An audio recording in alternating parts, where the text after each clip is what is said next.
नेपालै साथी हो हाम्रो साथीभाइलाई एउटा सानो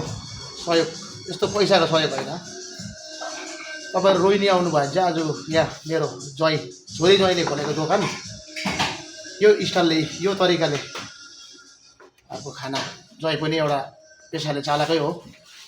र अब उसले चालकलाई अहिले विश्राम दिएर चाहिँ त्यो रोहिणीमा उहाँहरूले दोकान गर्दैछ साथीभाइहरू ओहोरदोहोर गर्दाखेरि चाहिँ यसो अलिकति मन भए साइड गरेर रोकेर यसो दर्शन गरिदिनु होला भिजिट गरिदिनु होला खाना एकदम राम्रो दिँदछ है पाउँछ तर आफ्नै छोरी ज्वाइँ हो म र साथी अहिले खाँदैछु यहाँ तपाईँहरूको एउटा सानो सहयोग तपाईँले भन्नुहुन्छ होला कति सहयोग मात्रै मागेको यसले भन्छ होला अब हाम्रो मान्छेलाई यसो अलिकति सहयोग गर्दाखेरि त केही खेर जाँदैन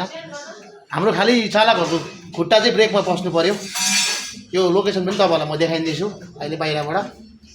रेस्टुरेन्ट चाहिँ एकदम साफ सफाइ एकदम राम्रो मेन्टेनेन्स छ ल साथी हो यसो भिजिट गरिदिउँ मैले चाहिँ राइस मैले चाहिँ आज यो मटन खाँदैछु